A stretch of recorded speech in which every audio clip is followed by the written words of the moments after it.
Welcome to SkepTalk, April 28th, 2025. The time has come to talk of many things, of shoes and ships and sealing wax, of cabbages and kings, and why the sea is boiling hot, and whether pigs have wings. Aron Adair, how you do, sir? Not too bad, not too bad. Though those who might have come in might be expecting a slightly different, less bearded face beside you today. Yeah. Don't know what happened. Programming mishap. Somebody bounced somewhere. So, how's all things in your merry world? Good and busy, and good and very busy. Many a project, much with work, many things on top of work as well. It's not in shot, but I actually have literally a pile of books behind me, all related to a book project my wife and I are working on. It's all Godzilla related, so I have a lot kaiju to Godzilla related. So there's a lot of kaiju I need to put into my brain and turn into literature. Interesting. You know, I could help you cram for that. I know you have memorized the physiology of the various incarnations of the beastie. That is an interesting project. Tell me more. So this was inspired because when Godzilla -1 came out, my wife took me to see it for my birthday. Absolutely great birthday gift, by the way. And she really had never watched too much of the series. I grew up with it. We both are sitting there watching the film, feeling like this is not just a good movie, but this is just like excellent cinema just all around. This just isn't a big monster movie. This is like, oh wow, this is like psychologically interesting. She comes from an English background. This was the Godzilla movie that won an Oscar. Yes. And for special effects.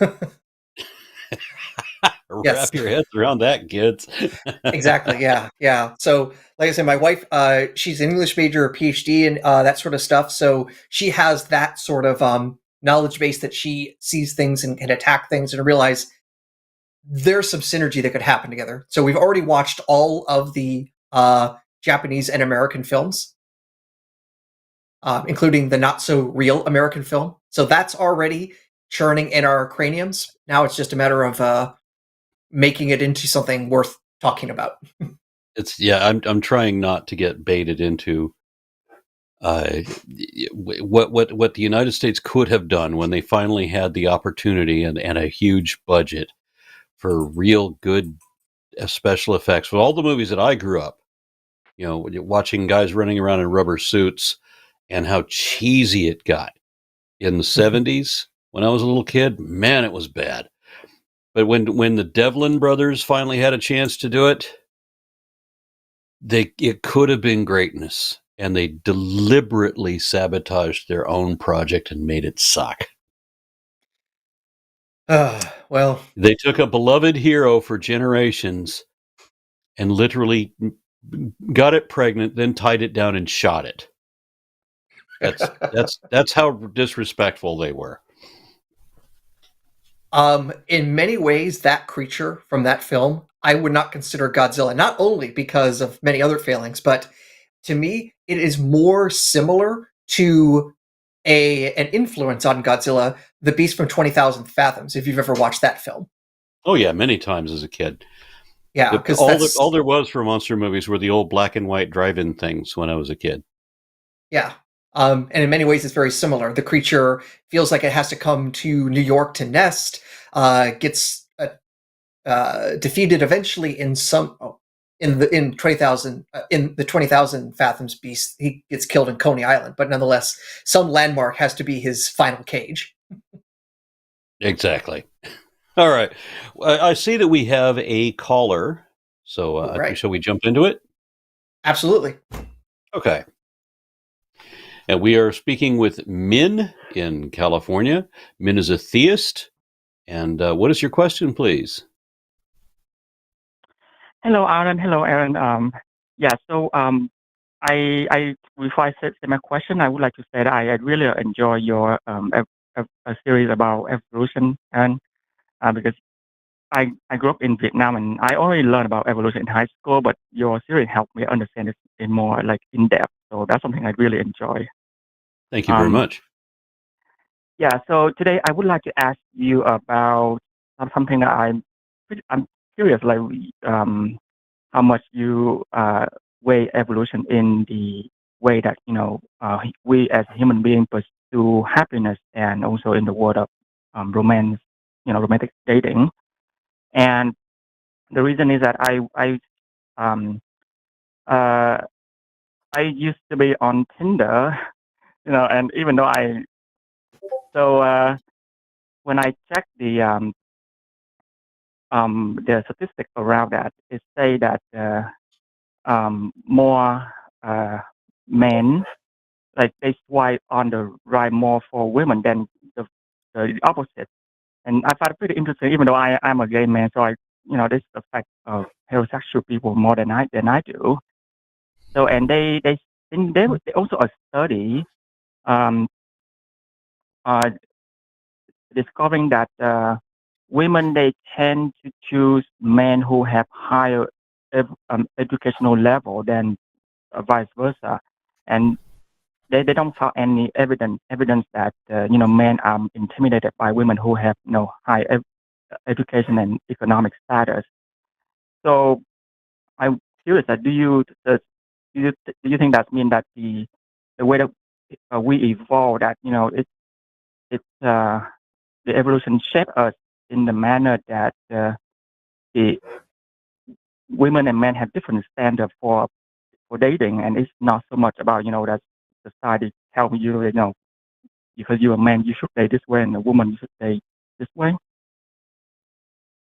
Well, I have to preface any answer I give by saying that I haven't done any study on the kind of thing. I've never read a study on the kind of thing that you're talking about, the type of dating standards and all that.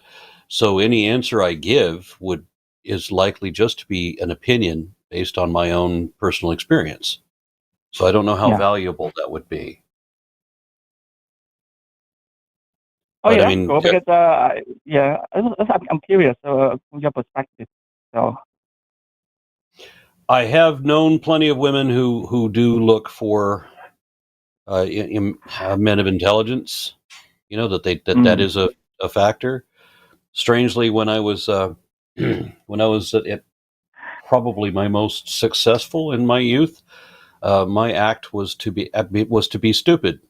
Honestly, because it seemed to get me more what I wanted. So I guess it's depending on what you're looking for. And if you're looking for something as vacuous as I was, well, then the attitude that I had, that's the kind of guy you want. Aaron, you got anything? mm, I am a bit curious about the source for the claims about what men and women want, because I remember, I think there was some sort of study that came out from, I think it was Match.com or a similar dating website, but that was based on their customer data. And the fact of the matter is, dating apps, I'm not going to say are useless, but it basically gamifies romance. And so it is not the same as a more natural setting. Um, so it's really hard to then extract how people act in that very weird gamified way to what actually makes people happy. Um, and and if I'm really reluctant to say that there's an evolved trait there, because the very idea of dating is, my understanding, a 20th century invention. It's really hard to imagine that humans on the savannah were evolving in such a way to be idealizing the way that they would find mates in uh, early 20th century settings. So I'm very reluctant to describe whatever choices men or women making now on what we speculate men and women were doing 150,000 years ago.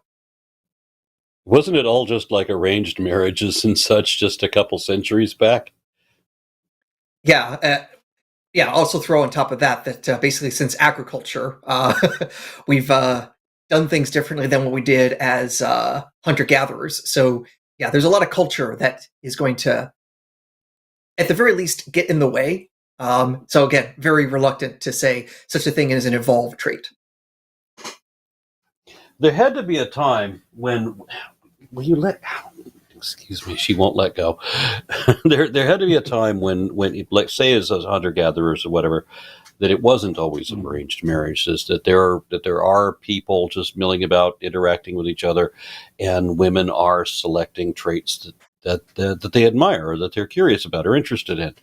But that's, again, this is entirely speculation. I'm embarrassed to be asked a question about something that I've never studied.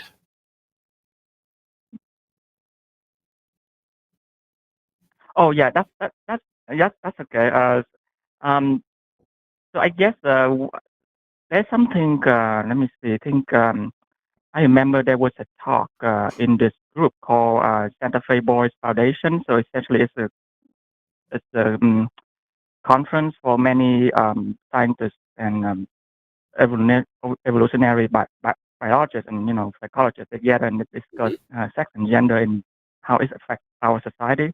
And one of the researcher who study on specifically incels group, and he concluded that men are often more sensitive to their status than women, and that is something that women pick on tend to take notes more than men.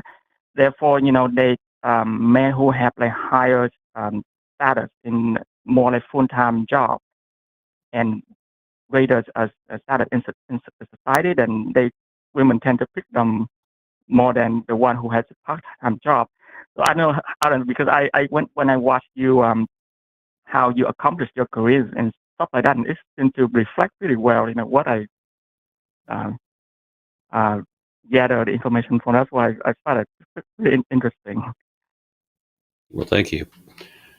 Yeah, I don't know what else I can say about that, again, without just being pure speculation and therefore of yeah, no value.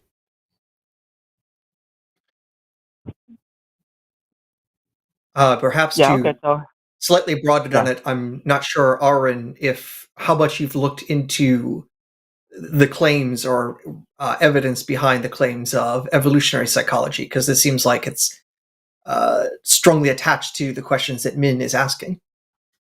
Well, I remember, I mean, I used to look into that, and my frustration with that is kind of mirrored by Tim Minchin in his song Storm. He was kind of expressing my opinion. Oh, no, it wasn't Storm. What was it? No, I can't remember what the title was, but it was a different song wherein he talks about how there's people that wrote that the bosoms are like buttock-like protrusions designed to stimulate men in situations when they can't get a look at your bum. I find such hypotheses dumb. It's like saying that women use lipstick to make their lips look more like the lips of a happy vagina. And ever since they said that, I can't look my great aunt in the eye.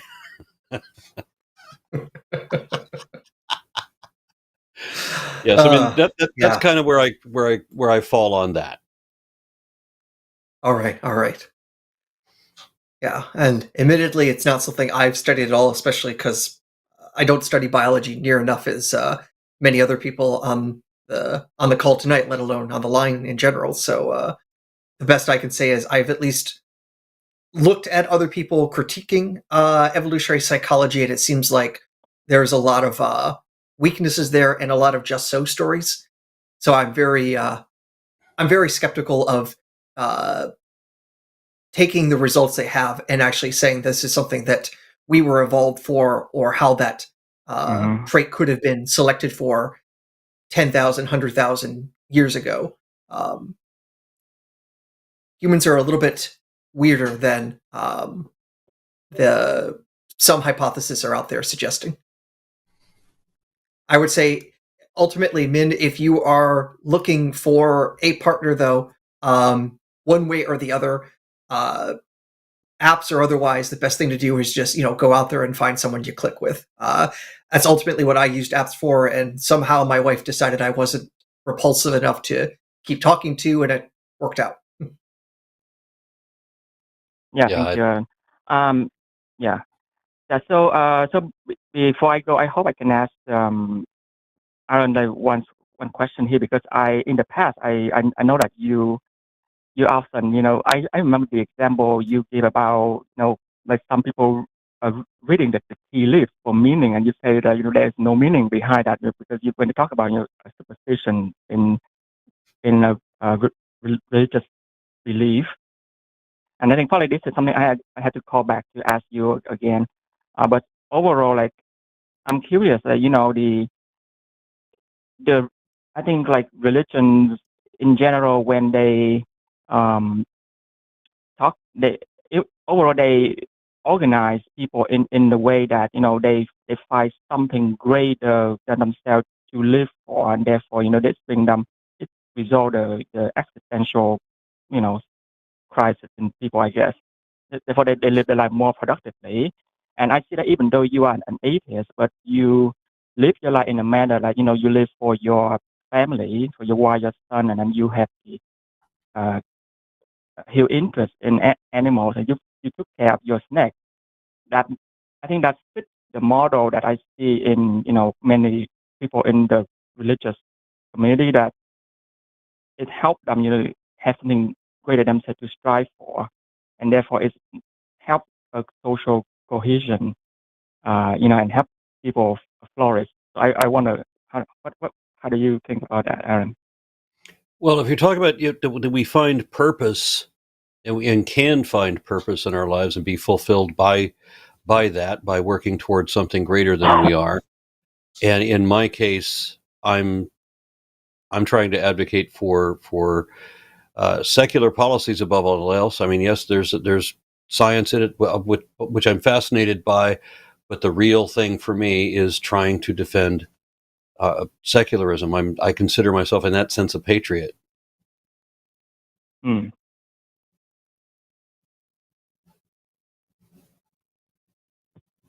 Anyway, don't know what else to say there. yeah. Do you what about you?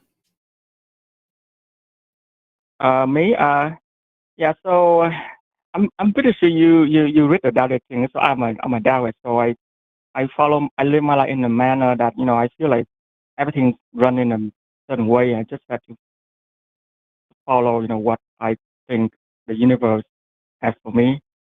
Okay. Now you said you're a Taoist, right? Yes. Okay. So my understanding, when I read the Tao Te Ching, my understanding was that Taoism was not. Lots of people would argue that it's not even a religion, but that certainly would not be considered theism. You describe yourself as a theist. Why is that? I guess because I guess I grew up, I believe in, some kind of higher power, but it's not like specific deity like in the Abrahamic religion, but rather something greater than myself, and it, you know, um, uh, lay the foundation for my life to go forward to. So I therefore I feel like the theism label describe me better. That doesn't mean I actually believe that there is a supernatural deity control um, people's life. I would have described myself as a Taoist at one point too. I if I hadn't seen Star Wars first, I probably would have called myself a Taoist. But Yeah. the way that I thought that the universe worked, the way I thought that I used to think that there was, scientific evidence for psionics, for telepathy, for astral projection, things like that. A lot of people, even Gene Roddenberry, famous atheist authors, believed that in the powers of the mind and that sort of thing. So I mean, I thought all of this was that there was some reality to it, and in trying to rationalize how that could be, I happened across a a belief system that was perilously close to Taoism from my view. Because I think when they invented the thing about the Jedi and the Sith, I think they were looking at a combination of Taoism and Confucianism, and just kind of like derived something, which was really close to what I was. If I hadn't seen Star Wars, I would have read the Tao Te Ching and would have called myself a Taoist. But I also wouldn't, without believing in what anything that would qualify as a deity either.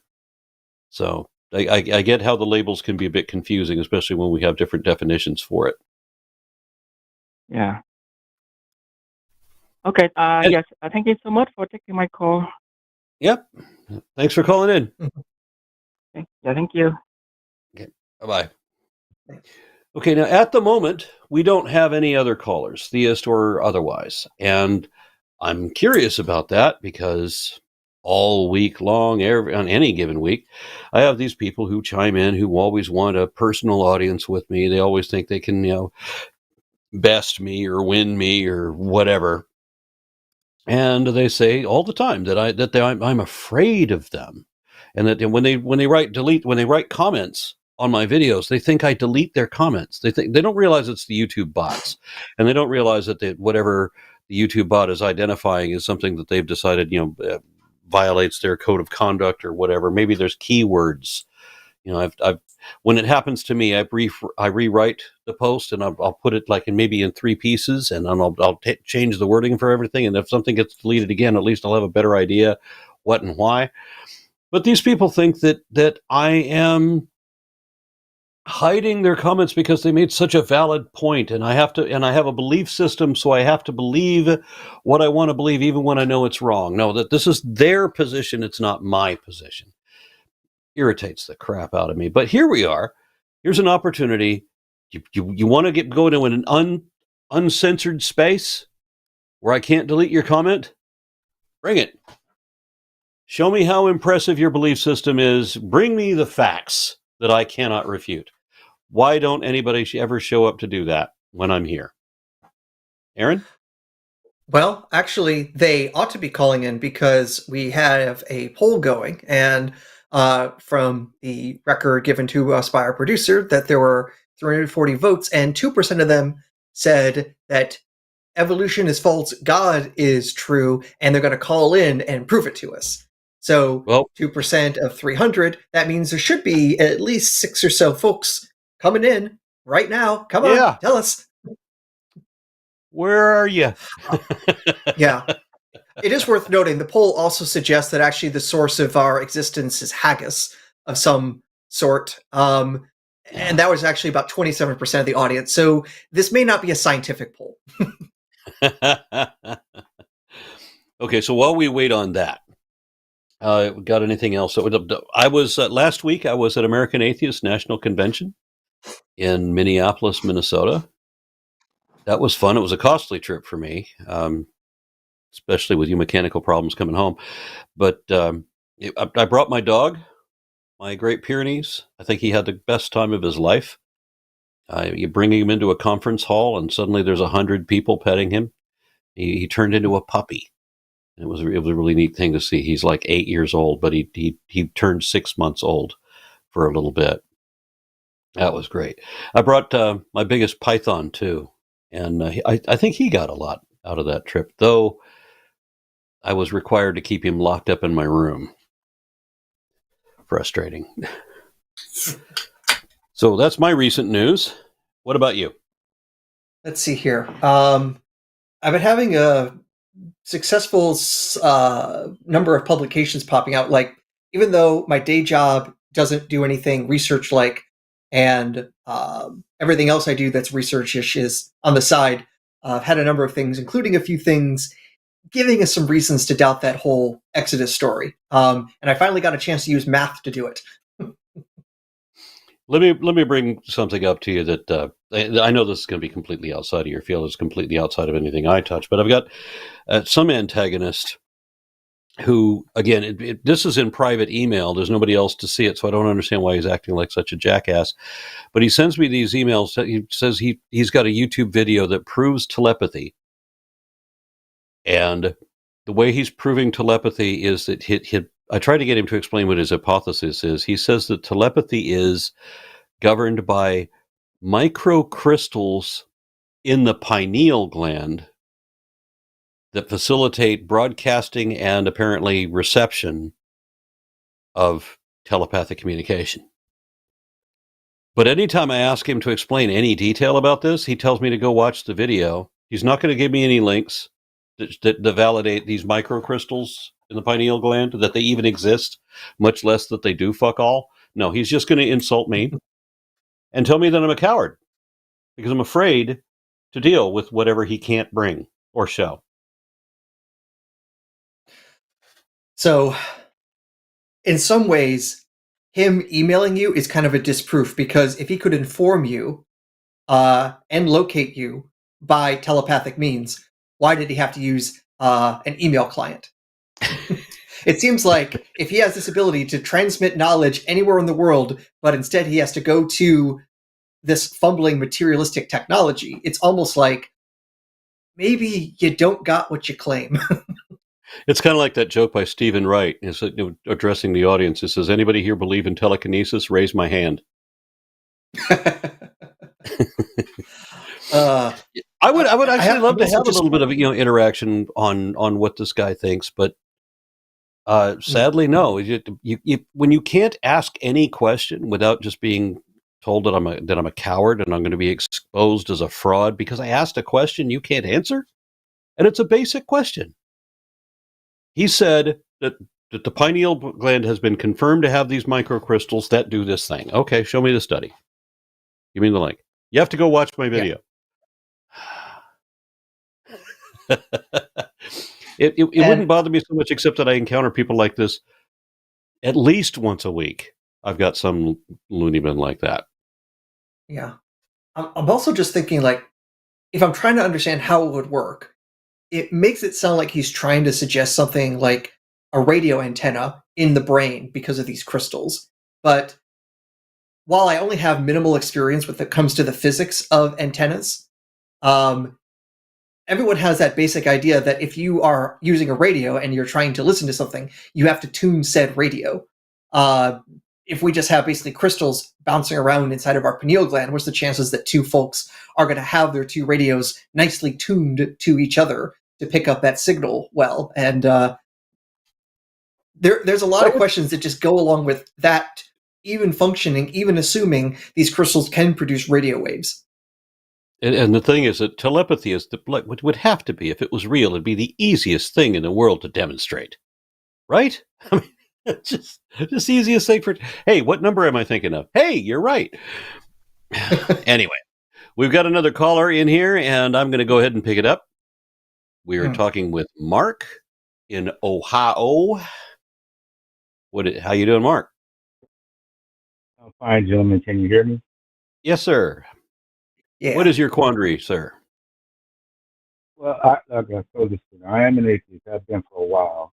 Actually, you and Aron and you guys helped me through the COVID and watching all the line. Well, the line before AXP, then the line because I followed it. But the question always lingers for me is whenever I ask. Excuse me, Mark. Mark. Can you please talk more directly into the microphone? Oh, I apologize.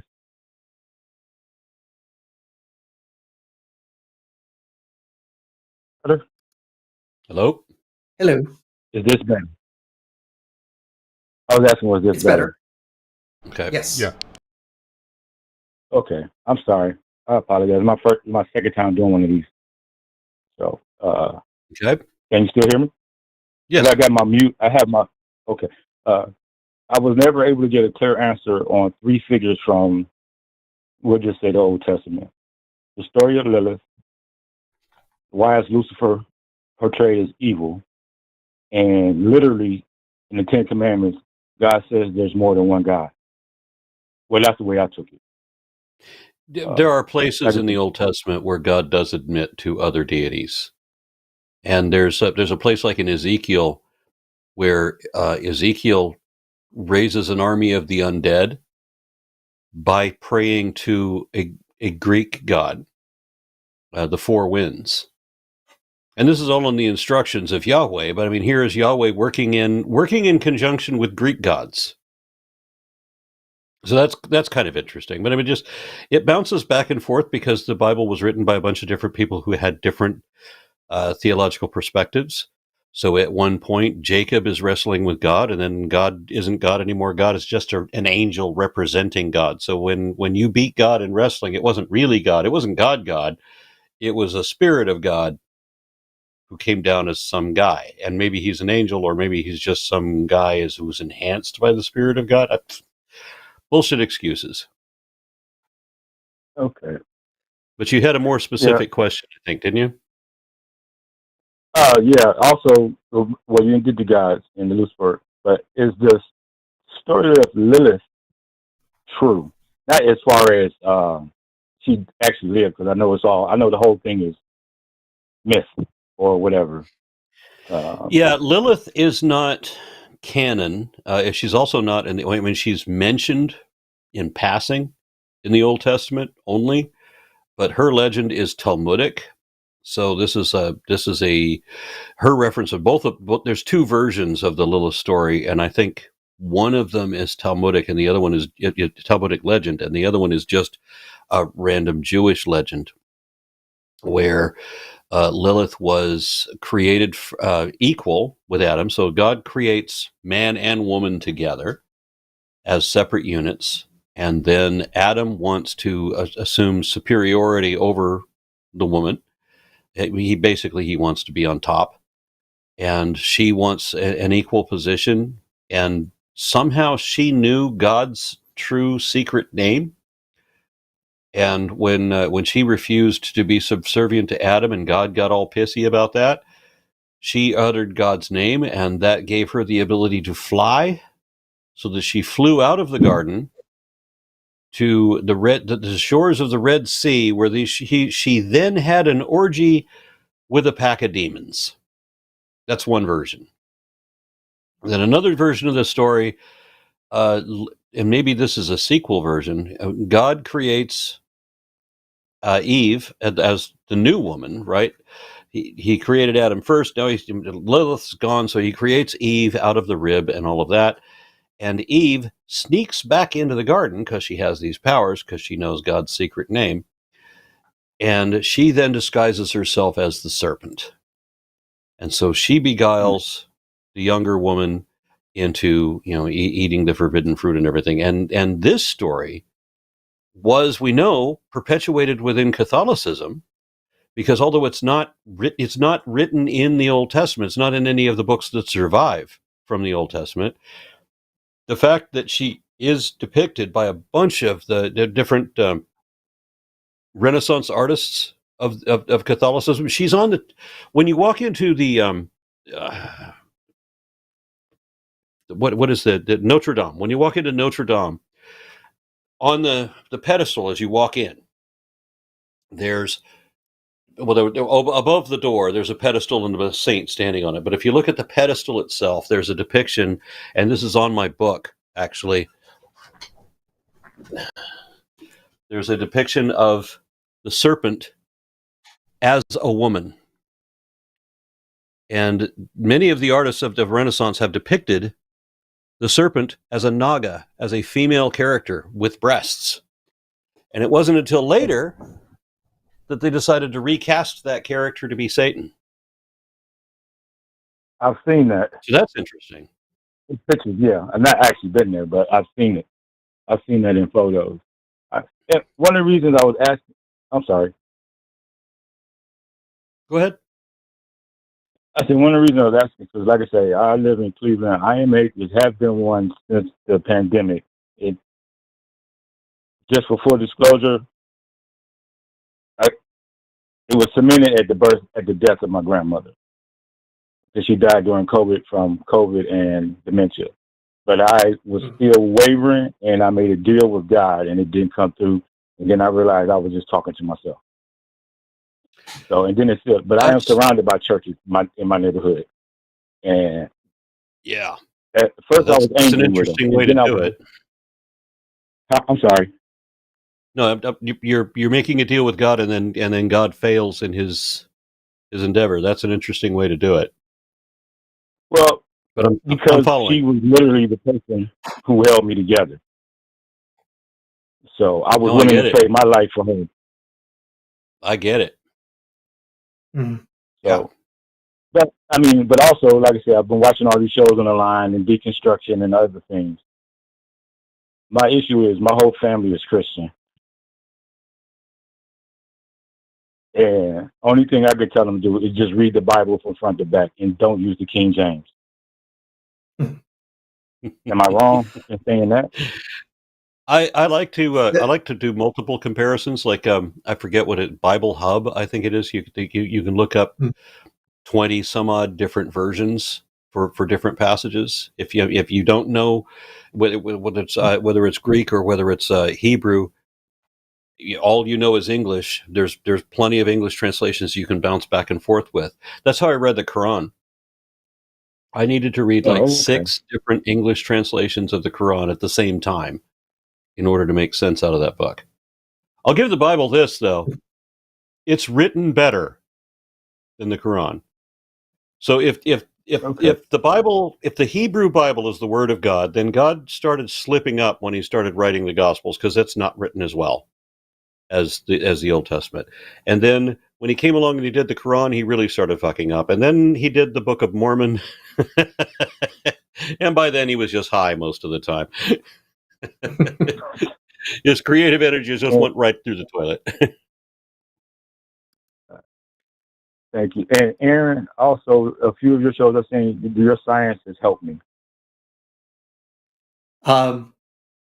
I would only ask you not to say it's my science, because at best, I am, as the saying goes, standing on the shoulders of giants. There's been so many brilliant people and communities of people that have done the things that I've been able to just gawk at and say, I want to tell people about this stuff too. Yeah, I phrase it wrong. What I'm saying is I learned a lot listening to you talk about science. I'm glad I could be helpful. Thank you very much for that. Yeah. I know you guys probably got a lot of theist callers. Thank you very much for your help. Thank you. Like I said, one of the things is I have to talk to a lot of Christians, Muslims, and some Jews here and there. I mean, I don't have a problem with it, but somebody's always trying to get me to go to their guide, and I say it's all the same one.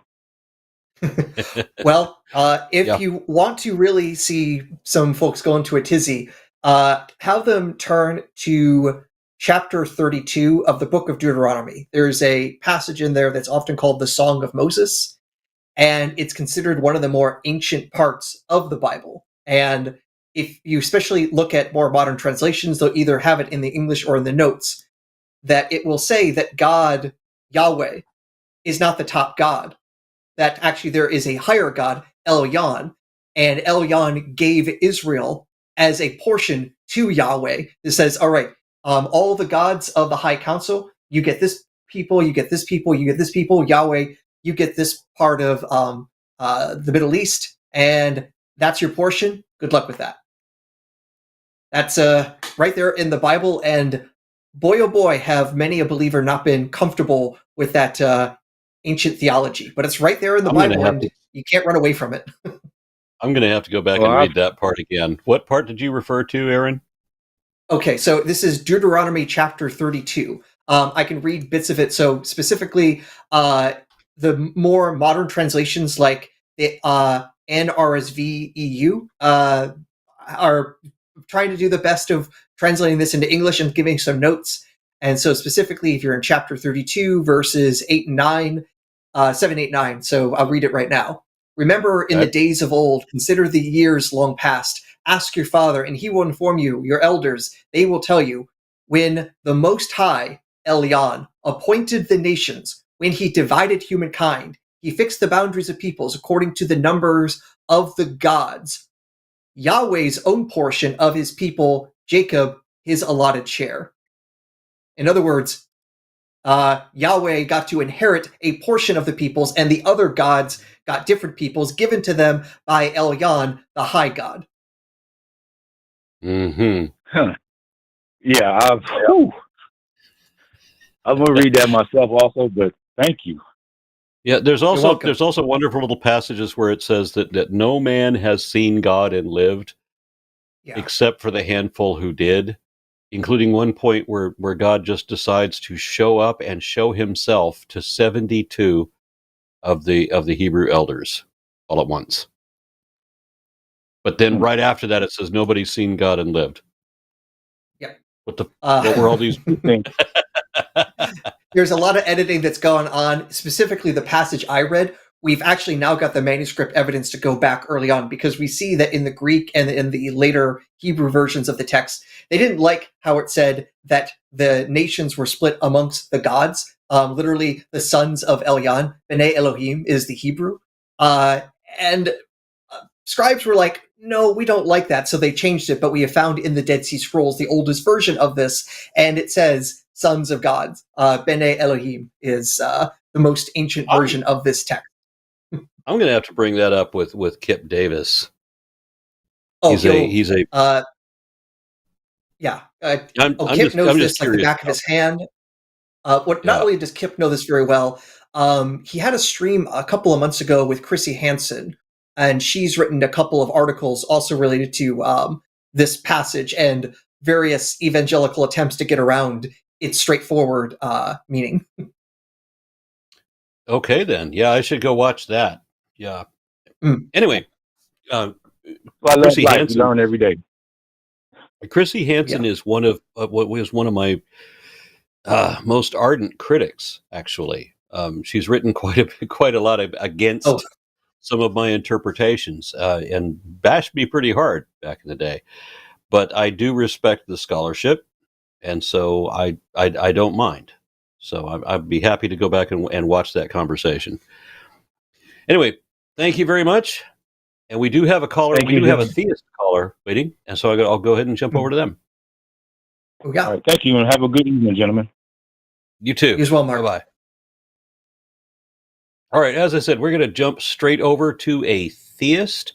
We are talking to Nick, who identifies as Catholic and will defend my faith. Can't wait for it. Nick, are you there? Yes, sir. How you guys doing? It's all right. Thank you for calling in. No problem. No problem. Thank you for having me. Yeah, I was going to say, how's my audio? Is it all right? Good enough? I hope it's not cutting out. You sound good. You're clear, and there are no cracks. Awesome. Yeah. Well, that's good to hear. It's good to hear. Aron, I like you. You're funny, man. Sometimes I love the way you give your interpretation of the Bible or your verses, and with a twist on it, it makes me laugh too. I'm not gonna lie. Thank you. It is funny. Yeah. Yeah, but so I guess so since I'm not that bright of a guy, nor am I well read or anything like that, I guess I'd like to keep it as simple as possible. So don't go using big words on me, or else I won't be able to hang with you guys, right? But I'd just like to say, maybe if you guys don't mind, can I flip it on you and just say, can you ask, or can you tell me why I should not be a Catholic Christian, and I should be whatever your worldview is? Well, my worldview is simply this. I don't want to be convinced of something that is not evidently true, because the truth matters. And so I shouldn't say that something is true until or unless I can show the truth of it, the evidence leading to that conclusion. Anything beyond that, I mean, it's just going to be base speculation, right? My opinion means nothing. What matters are what the facts are. Right. Okay, and those facts, would you say, mostly go by scientific facts then? Well, absolutely, yes. I mean, there are a number of other things that are not necessarily scientific, like the fact that religion seems to be bolstered by every type of logical fallacy. If you look up list of logical fallacies online, you go back and explore each one of them, you realize that you've seen every one of these used as an argument for God. And conversely, every argument for God is a logical fallacy. There is not one thing anybody can show about God that is actually true. There's not one that no religion can show that they got it better or more accurate than every other religion. None of them. It is literally all make-believe. And that's it. And that's all. So on the best argument that you've heard of the uncaused first cause argument, how do you feel about that one? Well, there is no. It's hard to say that there's a best argument. The Kalam cosmological argument is the closest one that you're talking about right now, and that's where neither of the premises are necessarily true, and the conclusion is a non sequitur. So it fails every way that it can fail. On top of that, I've How actually about- presented this okay. before, and I'm hardly the only person to notice that if you actually use the Kalam cosmological argument and you realize all this argument about causes in the theories of causality, there are 4 different kinds of causes. One of them is material cause. So if you go with the argument as presented, but remind you that when you say everything that begins to exist has a cause, if you just say everything that begins to exist has a material cause, the universe began to exist, therefore the universe had a material cause, you don't get to theism. You would just say, all right, well, whatever was the cause was also itself material. And if you don't think that argument follows, then you've actually thrown out the logic of that sort of cosmological argument itself. Because if you're saying there's an exception, then there's an exception to causality, and you can't use that to then argue for your particular premise. Yeah. Well, would you agree that So the premise whatever it is that... Oh, go ahead. No, you go ahead. Oh, thank you. I was gonna say, would you agree that whatever it was that made time, let's say, that it would have to be timeless to be able to make time, right? Doesn't that follow reasonably? So there's a few things there. One is it even coherent to talk about a time before time? If that's not coherent, then talking about that circumstance is to talk about the color of an invisible pink unicorn. It is not going to be informative.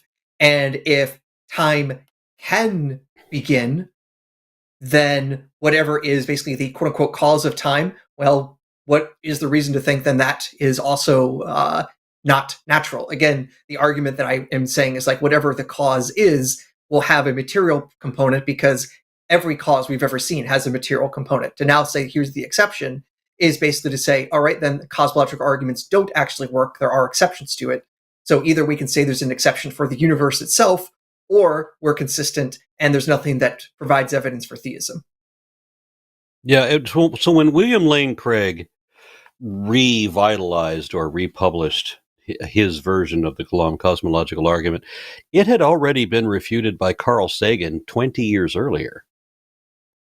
So if you want to say that, what Carl Sagan said is, if you want to say that God always existed, why not save a step and say that the universe always existed? What difference does it make? And Wouldn't for me, you say, science goes against that. The majority of science goes against that the universe always existed. Would you say that? No, that's not true. Okay, I've talked to a number of good. astrophysicists about this. Even Lawrence Krauss does not believe that the author of A Universe from Nothing, even he does not believe that there was ever nothing. I don't think anybody does.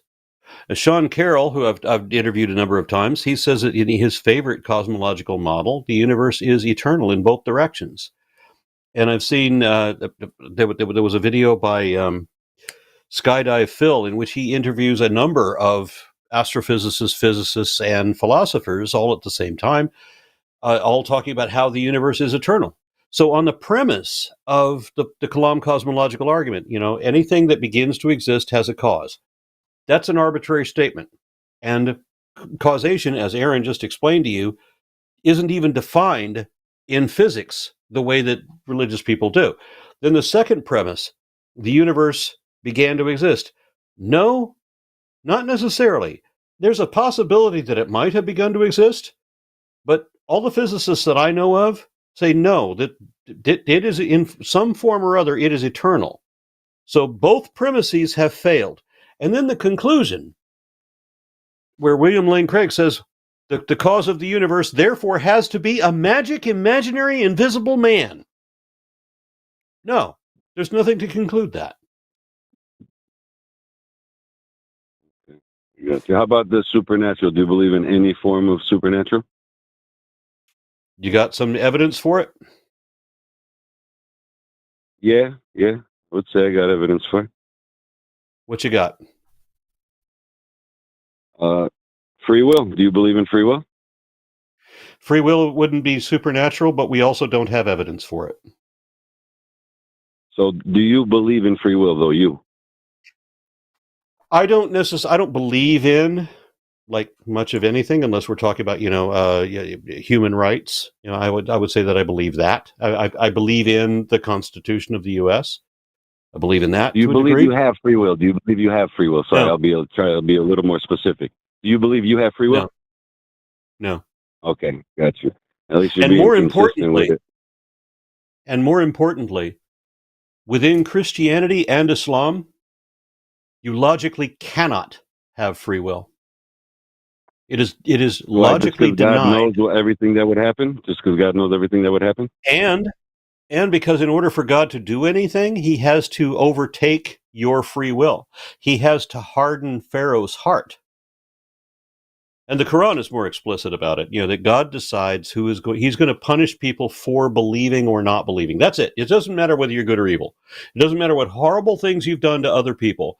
The only thing that's important is whether or not you believed a particular set of lies from a particular set of liars. And God decides who will believe and who won't. And then Right, that's with the Quran. That's Islam. That's right. Islam. Right. Yep. Right, but the Bible And says you the are, same thing, just not as explicitly. So God decides who's going to believe and who won't. And then God decides he decides that I'm not going to believe, and so then he's going to punish me for not believing. And it doesn't Are you talking matter. about the Quran or the Bible? Sorry, a Quran or Bible right now? Are you talking about Bible? But they're both the same. No, sorry, you don't. That's not true. But go ahead. That's not true. What's not true? He gives us free will. That's part of what it means to be made in the image and likeness of God. Is that we have free will? He can't, and we don't. Why? Logically, Just because he knows what's going to happen? Why? Just because he knows that means he's the cause of what we choose. That's right. God, when he supposedly tests people, he already knows the outcome of the test. So already that's logically inconsistent. The test is for our benefit only. The test is for our benefit only. Nick, no, he needs nothing. God needs might nothing. be a bit careful here. There is not a single time in the Bible when any of God's tests are for our benefit. Never once. Not one time. I believe that's your interpretation. And thank God that if you were talking to a Protestant, again.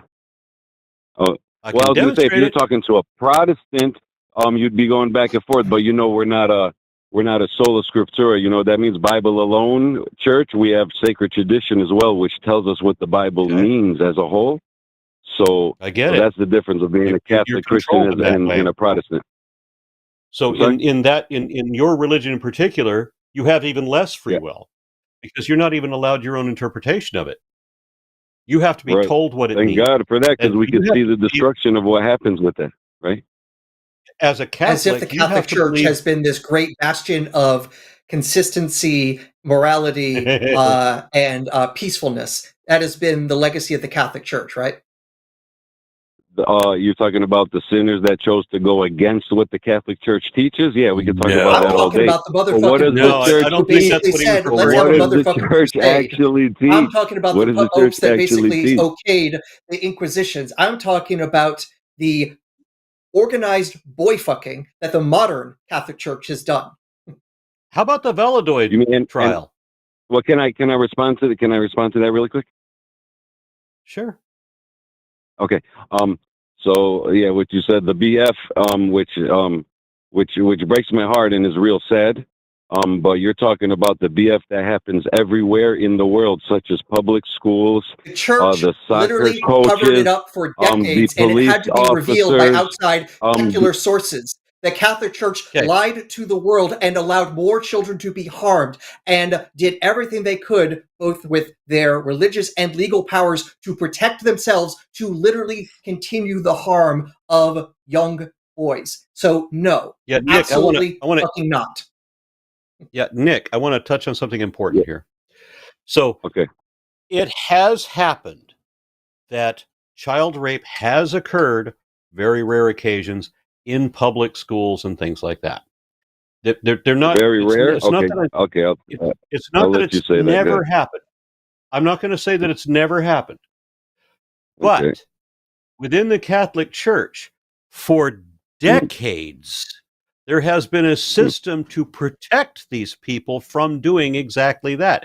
In 1991, I read my first article about this, where a bishop, where there was somebody in Louisiana was being charged with all of these child rape instances, and when the governor decided, well, he's a Catholic, so he's a Catholic priest, and so the governor just pardoned him, and so the parents of this raped child tried to go over the governor's head in their kind of system. So they go to the bishop.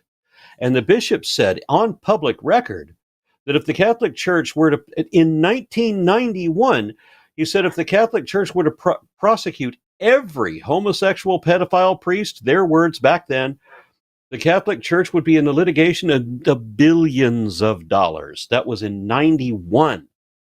So we have a system that allows, protects, and perpetuates child rape to a degree beyond anything that's ever accidentally happened in a public school. When I say accidentally, that's not fair, but I mean, it has very rare instances. It's hard to get away with raping a child in a public school, but the priest can do whatever the hell he wants and then just be moved to another parish so that he can continue to do it again. How about the gymnastics or the Olympics or the soccer coaches or the basketball coaches or the? What about them? What about them? You're saying the same thing, that it's almost impossible to get away with? Is that what you're saying? No. Oh, okay. I thought I would say anyway, that if you're that brings me more to likely that you'll do that. Really? Okay. If you say so. Why was Darth Ratzinger removed from his papal seat before his death? Was he removed or did he resign? I thought he resigned by choice. He had to be removed because he was not. It wasn't just that he was a Nazi youth. It was that he spent his career protecting homosexual pedophiles who were predators against other children. Okay, well, so when all of this was exposed, exposed in modern day, they had to out of office so that he could die quietly some other place and let Francis take over. Mm-hmm. Well, thank God. But the point that we were arguing about, the point that we were supposed to be arguing about. Let me finish this thought, and then we can go back to whatever you want to say. I was just going to say, thank God Almighty that there is a judge and there is justice, because those in the church trying to tear down the church from within, they will face God Almighty, and there will be justice for that. So, yeah, but in your worldview, they're getting away with it clean, and they're just going to die and get away with everything. That's pretty sad. Exactly right? opposite. Exactly opposite. We don't wait for some magic, imaginary, invisible man to perform justice after the fact. And it wouldn't be just going to hell wouldn't be justice anyway. That's the ultimate injustice. Mm. But people like Darth Ratzinger had to face actual justice. That's why they removed him, because it was going to tarnish the entire church. They had to get him out of office, even though he was not dead, because there was no way that they could defend his actions. They had to replace him with someone else right damn now. Now, when you go back over the history of the papacy, there's a ton of popes who were evil, sodomistic assholes, but they got away with it because there is no public media, and they were the law, so it didn't matter. But in reality, history will be our judge, whether there's a God or not. And human legal situations can override the church now where they couldn't before. When do you know when that started? When they were able to now and not before? Do you know when that is? Because I don't. You don't know when the Catholic Church was no longer the ultimate law of every land? No, I don't know. When the Pope, even the Pope, now has to worry about the shit that he does because police might be at the door of the Pope. It used to be that the Pope could just do whatever the hell he wanted and nobody could counter him.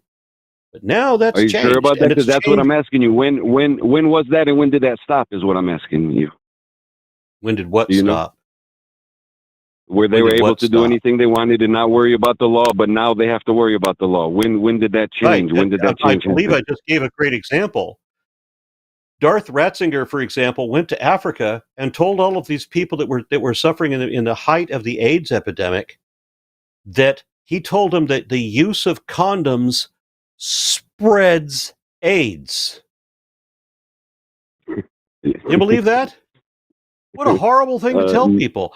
But this is a guy who has been going off of generations of being able to do and say whatever the hell he wants because he's a fucking Pope. And nobody can contest him. But now we can. So when Darth Ratzinger is like putting up a front to protect all of these pedophile priests and move them all to different parishes, that shit explodes. Public media, people can read now. At the origin of the Catholic Church, nobody could read, and nobody could read in Latin. So the Catholic Church controlled what was told and the interpretations that you are supposed to believe.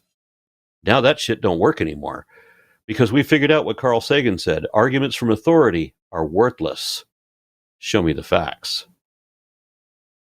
Yeah, how about reason, though? You got to admit, you have to use your reason, because are you not using your reason just to admit that you believe you're a real person and that you exist, right? Am I using my reason to accept that I'm a real person? And the probability would certainly lend that way, wouldn't it? Occam's razor supports me. I wouldn't even Hitchens' say razor reason. supports It's me. just instantly noticeable. Like, I see a wall in front of me. I don't reason there's a wall. I just immediately perceive there being a wall. It's even like pre-reasoning. That it's just like instantly sensing. As David Hume said way back in the day, that we have no choice but to make the same assumption that a baby or a beast would. That our senses are giving us some truthful information about the world around us, and it would be literally madness to try to believe otherwise. Yeah. Okay. So I guess back to the very first question, if you can, what's the most simplest way you would tell me why I should not be a Catholic no more and I should just believe in nothing or a little bit of everything, how you guys do? Why would you have to believe in anything? Why should you? What does that even mean? Believe in? Well, the questions of a child. Why am I here? What happens when I die? Okay. What is going on in this reality? Can you admit that you don't know the answer and then explore what that answer might turn out to be and accept whatever that answer might evidently be without having to make believe in any particular answer before you even investigate it? Yeah, exploring's good, and I don't want to believe in fairy tales neither, of course.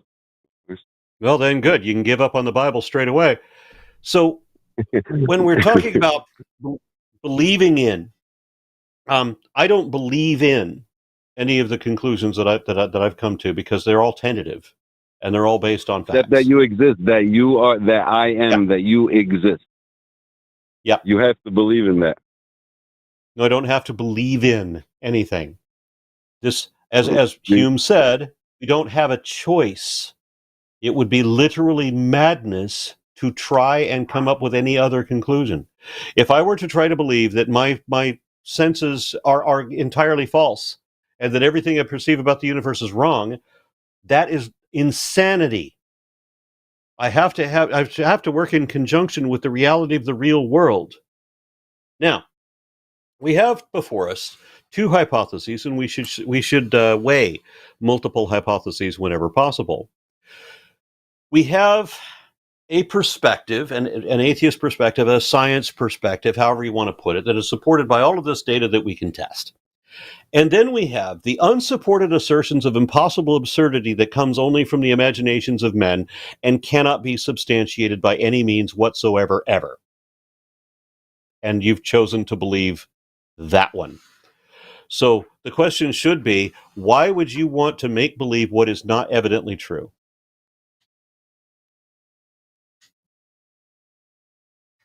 Yeah, like I said, I don't want to believe a lie or make believe in anything, but it answers my worldview answers more of the questions that I have, more of the real questions than your worldview does.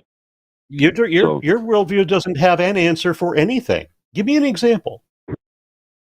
Where did we come from? Who made us? What happens when we die? Why are we alive? Who made us All of already those? fallacious? Who made us already Why? is fallacious. It assumes not only that there's a who, but it assumes that we were made. We were not made. So there's two fallacious assumptions right there. What? We came out of thin air? No. Right. So we were made. You're the one that believes. Christians are the ones that we believe that we poofed out of thin air because God said abracadabra and poofed everything out of nothing. Atheists, yes, the only one that can make something out of nothing. Correct. Hold on. I want to be very, very clear. Atheists, hold on, let me finish. Atheists do not believe that everything came from nothing. Christians are the ones who believe everything came from nothing, from an incantation of a magic enchantment.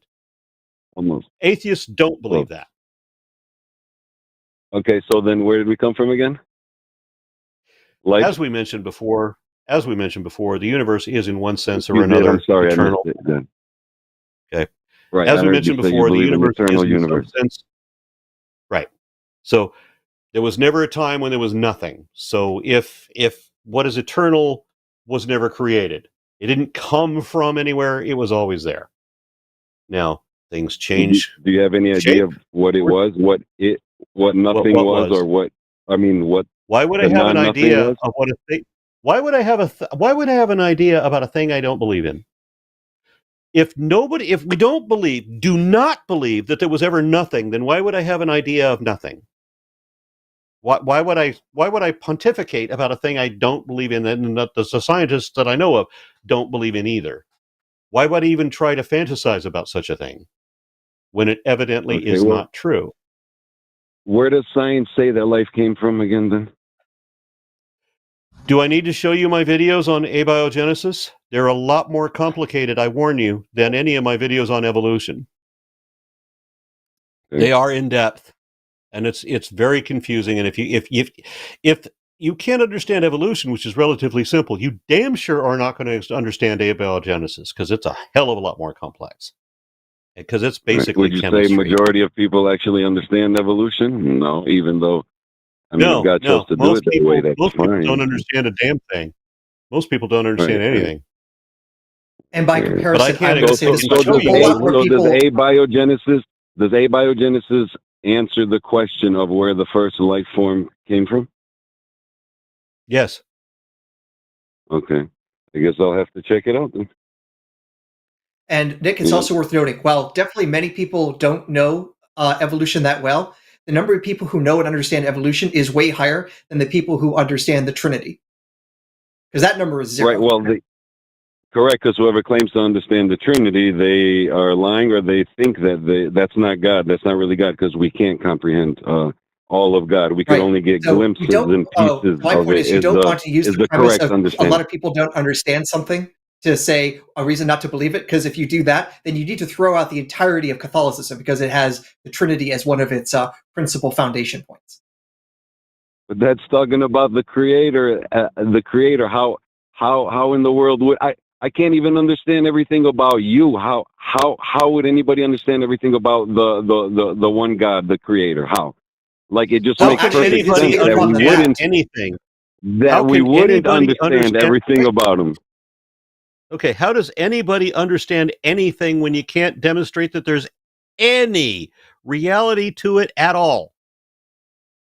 Well, there is, but you're not buying into it. You're now calling the universe eternal. I don't have to buy if it was real.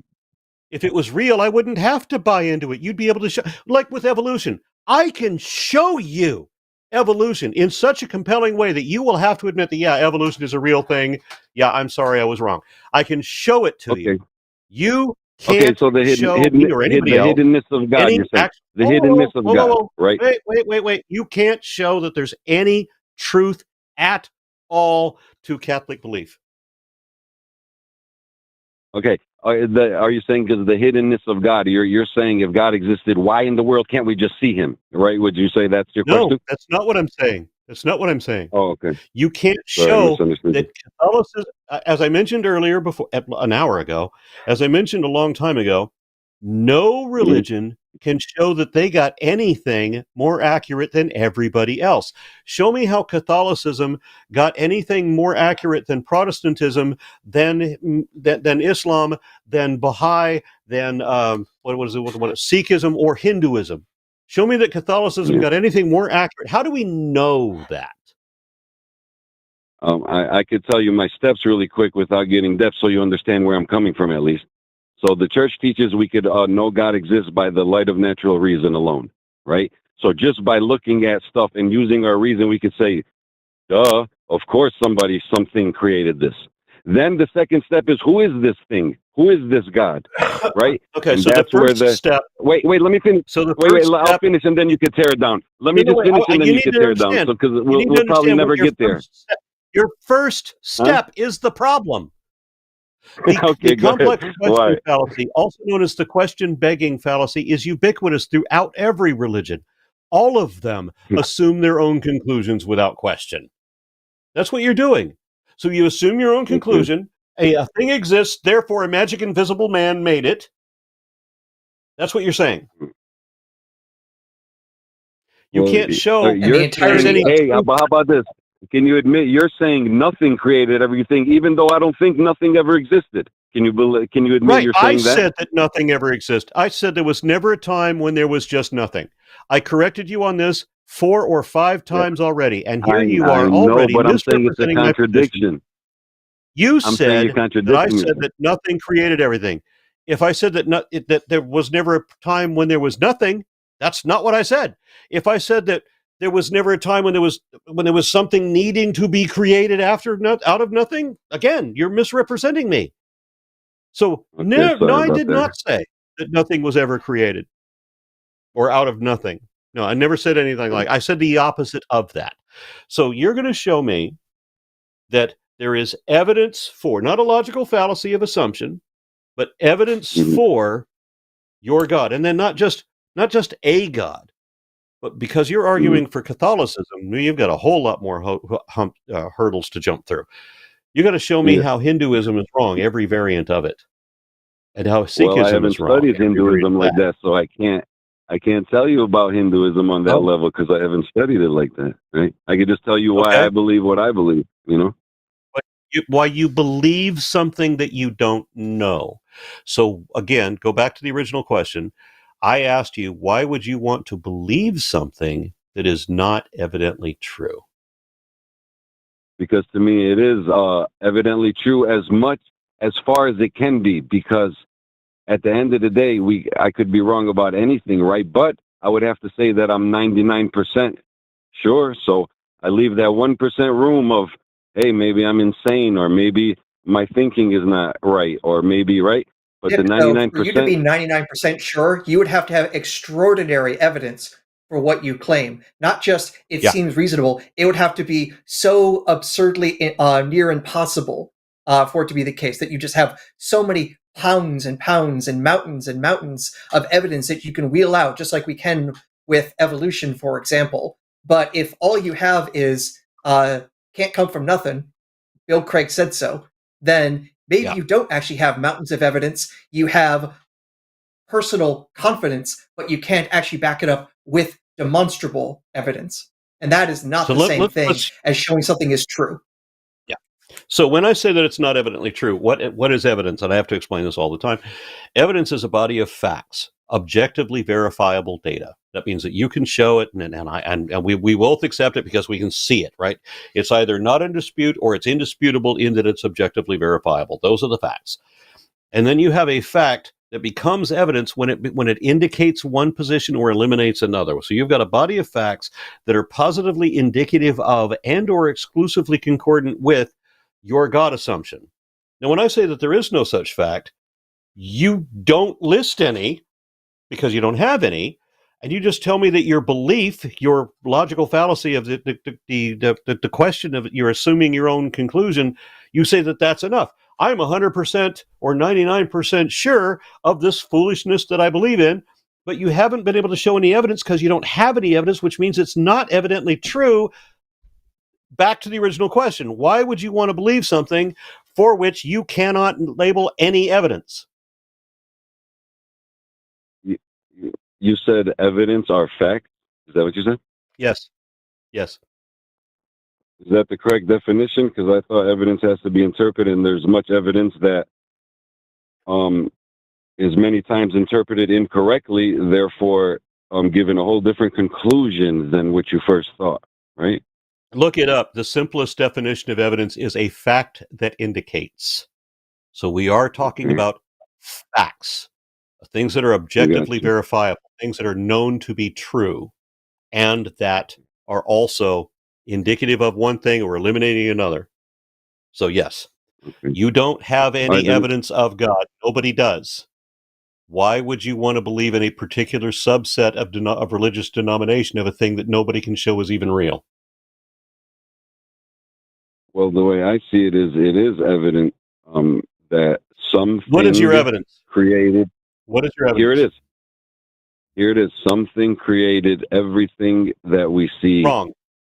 Because How where can you else show did that? it come from? Right, because if it's eternal, then it didn't come from anywhere. Do you remember when we had this conversation earlier? If it's eternal, it didn't come from anywhere. I know, but there's a reason why it's not sinking in, because it don't really make sense. That's why. Nick, may I try this? I understand, but personal incredulity is not evidence. That's another logical fallacy. Fallacies are not evidence. Good. Neither are arguments. You need a fact that points to your creator. Got you. Sorry, Aron, go ahead. And Nick, I was going to say also, Nick, if the whole thing is like it doesn't sink in that there's this eternal thing, then I have to ask, who created God? And if your answer is God is not created, then we would say whatever logic that you think allows that to even be possible, it applies just as well to the universe. So if you object to the universe being eternal, you must object to God being eternal for the same reasons. Okay, the difference is I would say the universe doesn't have a mind while God has a mind. You think the universe Why does has having a mind mean something doesn't need to be created? I have a mind and I was created. I can talk to my parents about it if you want me to. Yes, but who created them, and then who created them all the way back to the first? Either way, this disproves completely, 100%, that minds does not mean no cause. So you just made something up with no reason to believe it, and you have nothing but excuses. That's why I'm pointing this out. If you think there can be something eternal without a cause, calling it God, calling it the universe, at that point, it's just a matter of what is preference, and preference is not evidence. Because you guys want me to believe this bomb over here, let's say this bomb that explodes, that a mind did not create that bomb. Like how Why would I want you to believe something like that? How can I believe that? Why would I want you to believe? To the story? Isn't that similar to the story of the Big Bang and the universe and all of why we're here? No.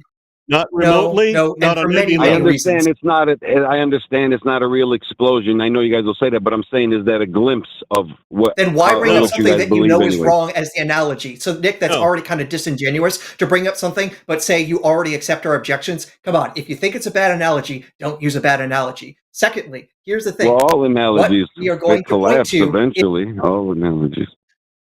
Yes, but when it starts off sucking from the very first moment, you don't use it at all. When you know it's bad from the get-go and there's no purchase from it and it actually confuses the discussion, you don't continue to use it and make excuses for it. Don't treat the analogies like you do God, making just excuses for it. Instead, let's go with things maybe I that could are be more demonstrable. Sorry if it came off that way. No, I'll be more clear. The mind analogy I feel fits perfectly. What I was saying was, I think that evolutionists say that it wasn't like a bomb that exploded, the Big Bang. That's all I was saying about Excuse me. But therefore, the analogy still sticks. Evolution doesn't have that something happened. Evolution doesn't have anything to do with the origin of the universe. Evolution is a matter of population genetics. If we are not talking about living populations that have DNA, then we're not talking about evolution. Right. How about the Big Bang is what I was talking about, What about the Big Bang? I don't care about the Big Bang. I'm not a fan of the Big Bang. I don't do cosmology. I study evolution, which has fuck all to do with the Big Bang. I don't care if the universe had an origin or how that would have happened or any of that. None of it changes the fact that we are evolving apes and that all of the scriptures of every religion were written by men who didn't know what they were talking about. I got you. But are you seriously telling me you really don't care the origin of the universe or the origin of life? You really don't care about that, you're saying? I don't think there is an origin of the universe. Now, the origin of life is quite different, but again, has fuck all to do with the Big Bang.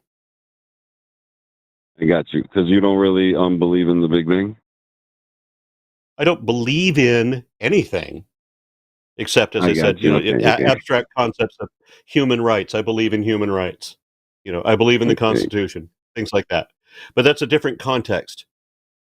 So there's nothing that there's nothing that I think is true that I am determined to believe is true, even if it's not true. That's the difference between a scientific position and a belief system. So you're determined to believe something is true, even though it's not evidently true, because you can't cite any evidence to support it. I got you. I was kind of citing it, but you're not buying it.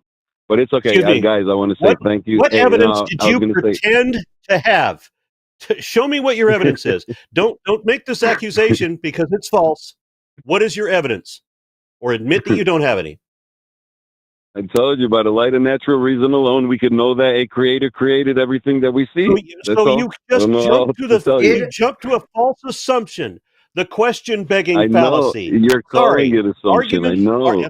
Arguments because are you've not assumed evidence, it without evidence. Not when they're fallacious. So you did not give evidence. You gave me your erroneous lack of reasoning.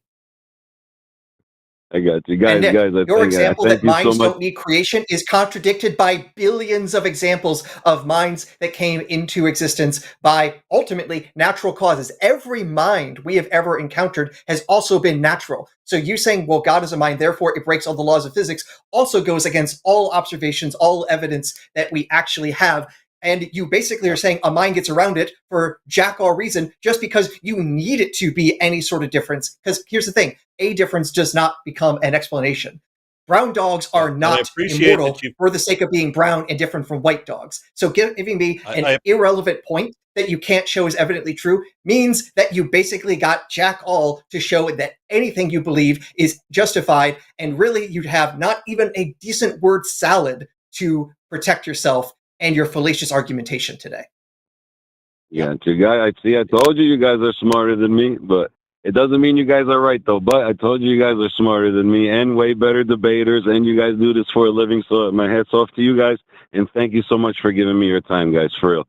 I appreciate that and talking to me because, thanks, guys. Have a good one. Bye. Thank you, Nick. Okay, so we do have another theist in the call queue, and I'm eager to jump onto that. Are you, Aron, are you ready? Okay. Do we need to discuss this one? I do need a moment to discuss what we just did, because over and over I had to explain that atheists do not believe that everything came from nothing. I am so sick to death of that argument because I have to explain it so often. I wish people would just learn how to correct their own error. Oh, you don't believe that? Well, I'll stop accusing you of it then. All right. So now we are talking to Jedediah in California. Good, gentlemen. Correct. How do you do? Doing well. How are you guys doing? Okay, so it says here that you have an argument for God based on philosophy and science. Correct. Correct? I've been affected. Yeah, I kind of. Well, you guys already touched on the kalam and the contingency type arguments for God. And I agree with you guys in terms of what it can actually prove. But my argument that I'd like to present is cumulative. This is jargon, but cumulative case argument based on all the arguments for God, including the argument for God called the theory of everything. And before we even get started, and first of all, I'm going to make a few caveats and a big statement here at the beginning, because I believe in methodological naturalism, but I also believe in philosophical naturalism / more, for lack of a better word. And what I'm going to argue is everything you base your facts on, you're basing it on a reification fallacy, because you're using mathematics and concepts to try to describe what reality actually is. What you're doing with your science evidence in terms of actually making an argument for existence falls apart just like any theist argument. So, I mean, if I really was going to make one, I'd make it show based me on the how argument. then. Show me, because I'm going to bet that Jedediah, my frequent citations of Hume already disprove that. But let's see what you can do. yeah. In fact, actually, before we hop into it, so Jedediah, the one thing about cumulative cases, I do like them in principle, but if you have every piece of evidence and not a single one is 50% more likely on one hypothesis than another, then a billion of them does nothing. If none of those things is actually more probable on theism than not theism, it doesn't count as evidence. Right. And a billion things are not in evidence is the same thing as nothing at all. So can we at least start with what you think is your best case? And if that's not even above 50% more of one on the hypothesis than the other, then there's nothing to accumulate. Agreed. So basically, yeah. Okay, so first of all, what I wanted to say was that because of language arguments and Wittgenstein, any deductive or inductive argument based on language is going to fail in an ultimate sense. We can use Bayesian probability theory, factual priors, and I disagree with your definitions because evidence is a body of facts that will point to a conclusion. And that does include personal experience, testimony, blah, blah, blah. That's just reality. I mean, we base the existence of Caesar on the fact that we have documents and testimony about him. So your definitions are wrong. Belief is pistis. I mean, hold on a second. Jedediah, I'm going to accuse you of saying you've visited. Wait. I just Googled evidence definition. The definition is the available body of facts or information indicating whether a belief or proposition is true or valid. So I was not wrong. You were. So correct your mistake. I'm right about the definition of evidence. Proceed from there. Depends on the dictionary. Yeah, we're defining words, aren't we? What do dictionaries do? And if you're going to accuse us of using wrong definitions, we're going to point to some authoritative sources for the definition. Correct.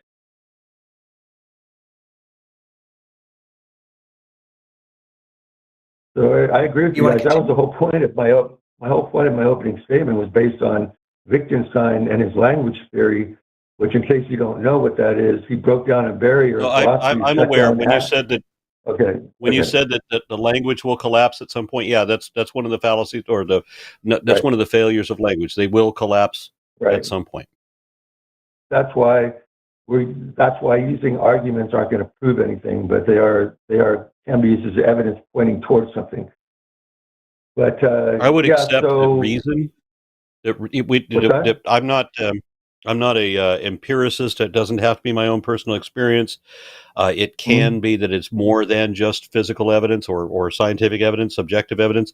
Reason can also make the case, but you're not doing any of those. So do one. Well, I haven't even started yet.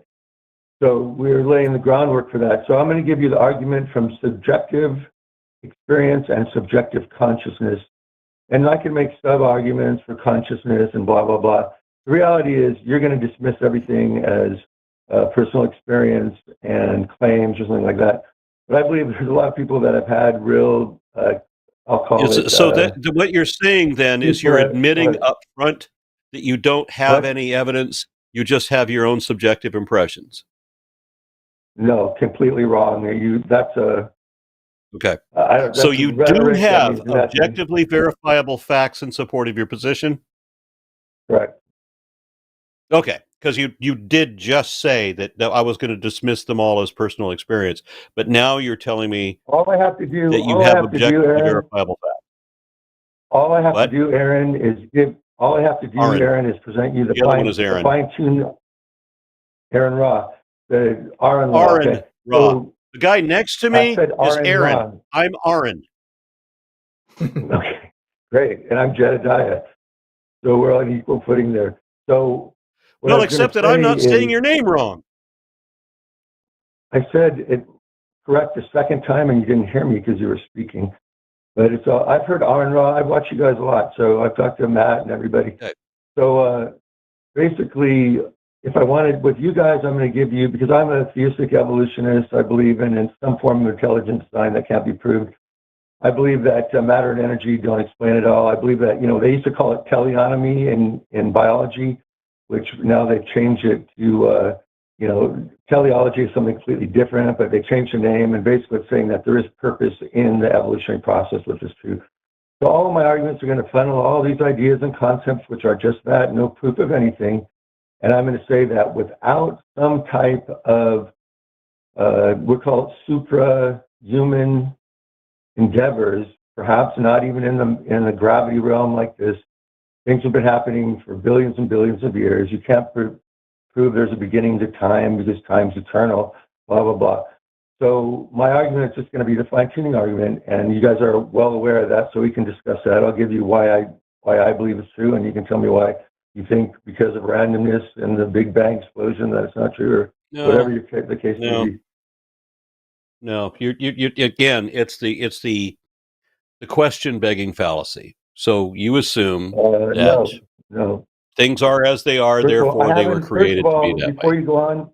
you go on, I haven't even defined God yet, and I haven't even said the word God, so I haven't begged a question on anything. I haven't even given you an argument yet. You did. Yeah, you did. You said that you believe this thing, which you don't have any evidence. I didn't present a fine-tuning argument. I didn't give I you a know. definition of God. You didn't present it. You said you were going to cite it. So you're relying on the fine-tuning argument for your belief in God. You were very clear about that.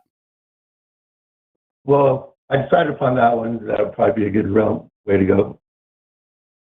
Okay, so the fine-tuning argument fails because absolutely everything in the universe except for 0.00000000001% of the universe has life in it. Right. So the universe was clearly not designed for life. We will die instantly wait. everywhere else, because you're showing, except for a fraction of the surface of this one tiny mote of dust, and we can't get from this mote of dust to the next hospitable mote of dust in any kind of reasonable period. So, not made for us. Clearly not fine-tuned for life. What else you got? Okay, so you're going to dismiss the fine-tuning argument that easily? Not so fast, sir. Yes. The whole point is because of Planck time and the highly, strangely, Goldilocks coincidence, the lottery of the universe that we ended up in. That is the argument. I'm very well familiar. You're citing with this worst possible argument. Yes. You dismissed it for the reasons that I just explained. Why it fails. Say it again and think about it. I have thought about this. I've done this for a long, long time. I have pondered this argument and many others for a very long period of time, longer than you have thought about any of the things that you believe. I've put more analysis to this already than you could ever ask for. And you haven't yet. If I may... You haven't begun.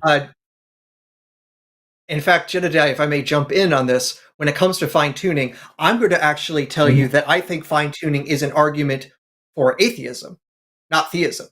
Yeah, it could be presented that way. Then it's invalid. Could be. We'd have to talk about it, Okay, so tell me why you think it's an argument for atheism.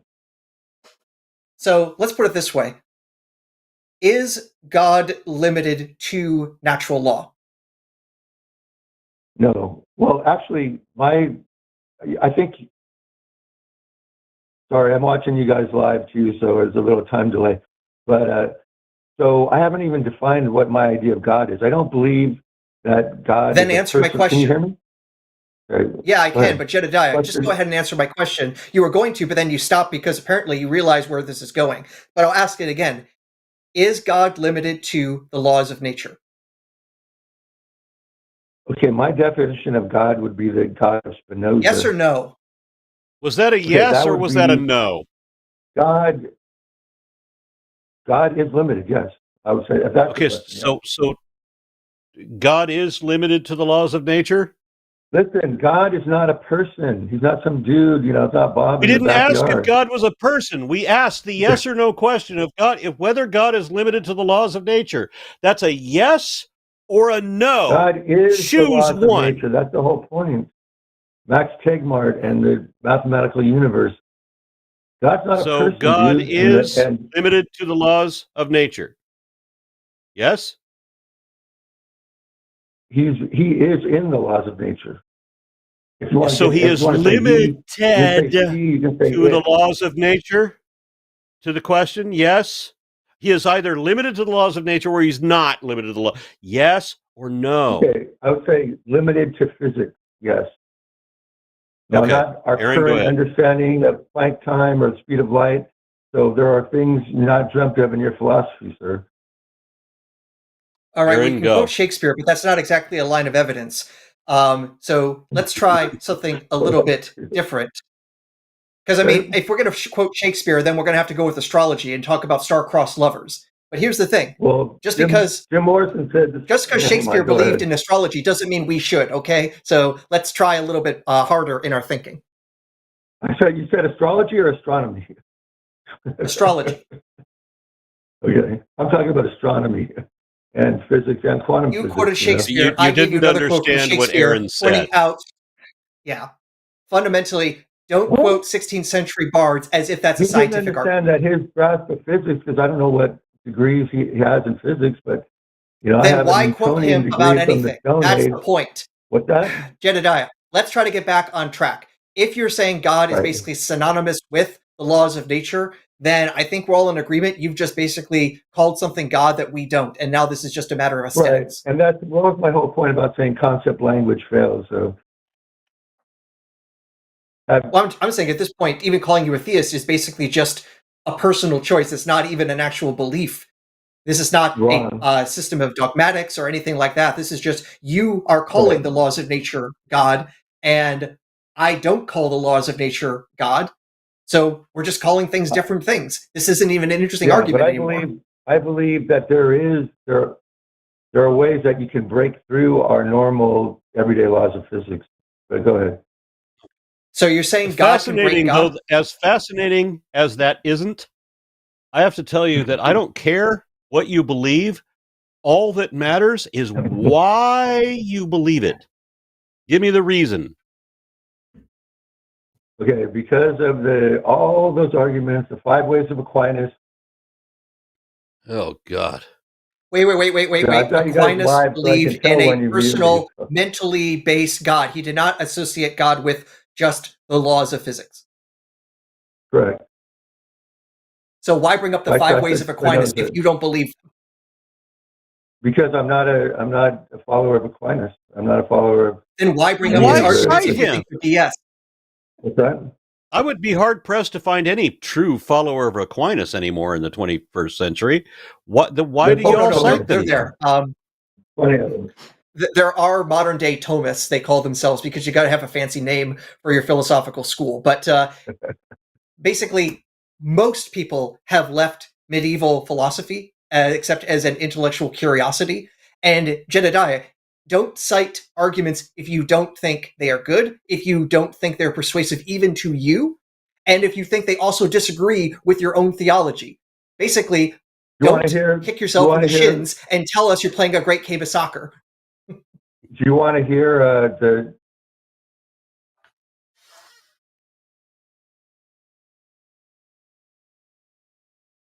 Did you pass out?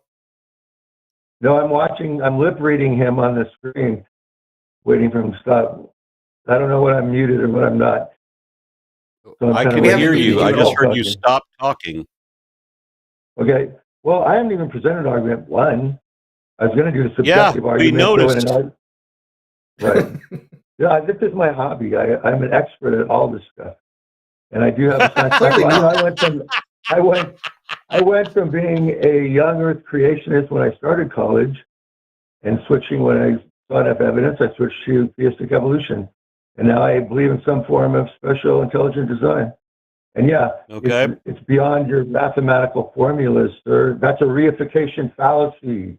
It's all reification fallacy, dude. Can you hear me? May Do I you know ask what what that you is? think a Yes. reification fallacy is? You want, yes, a reification fallacy is taking something that's abstract and putting it into the concrete realm. And that's exactly what physics does with math. Bingo, I win. No, Jedediah, you don't know shit about physics. And as an actual physicist, I can Oh, tell you you're really? wrong. What level? Okay. What's your specialty area of physics? Plasma theory? So, What? all right, so first off, I have a PhD in physics from The Ohio State University. I'm a research affiliate at Nice. the Massachusetts Institute of Technology. I actually primarily focus on physics education theory, and I've looked at actually the history of physics concepts as a part of my own thesis work. And of course, because I'm at MIT, I hang out with people that are all 10 times smarter than me. And guess what? All of them know better than that. Right. I mean, that's interesting that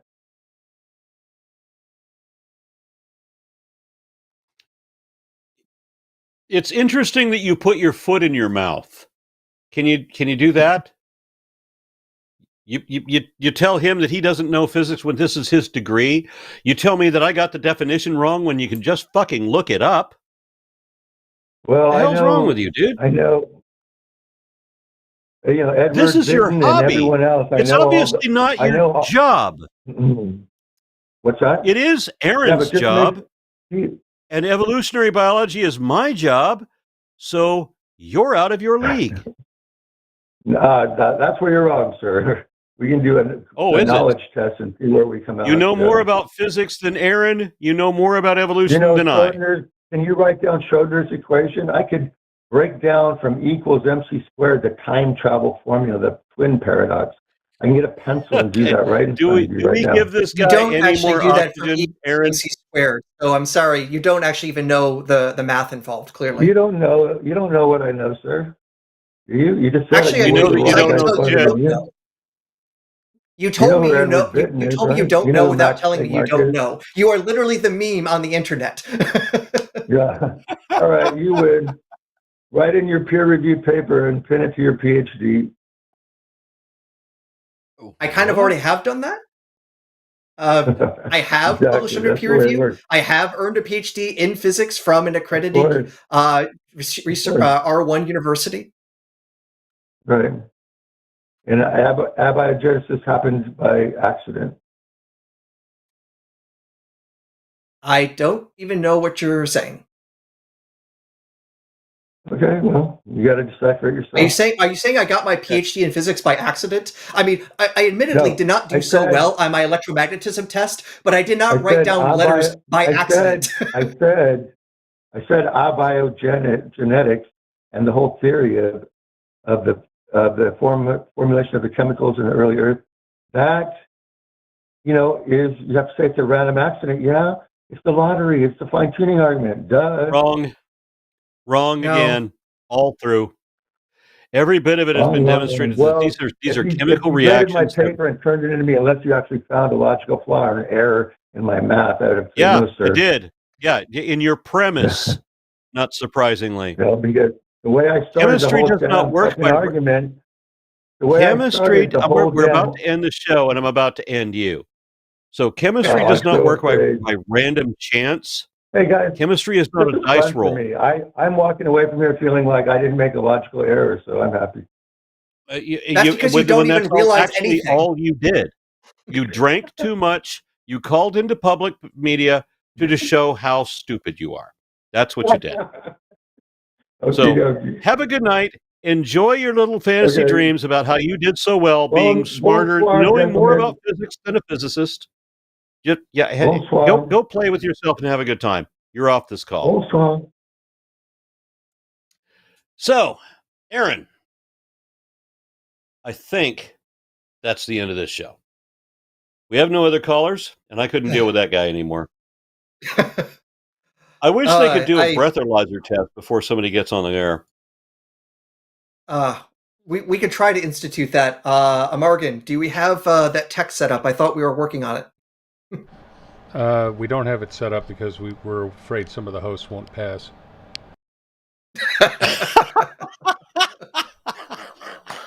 Touche, sir. Touche. Well, that was fun. I really All had right, hope so for the Catholic guy. I really did. I mean, we had an atheist caller. I wish we could have gotten to all of them, because I hate to have somebody wait for all that time. But I'm sure that the atheist callers understand that we do prioritize the theists, and it's my interest in being able to help some of these people. But it's hard to counter a belief system when you're required to come away from the conversation or any analysis of facts with the same conclusion you walked into, regardless. It's difficult to reason against that.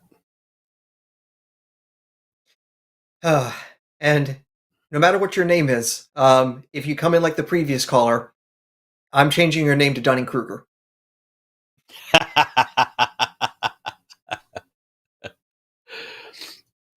All right.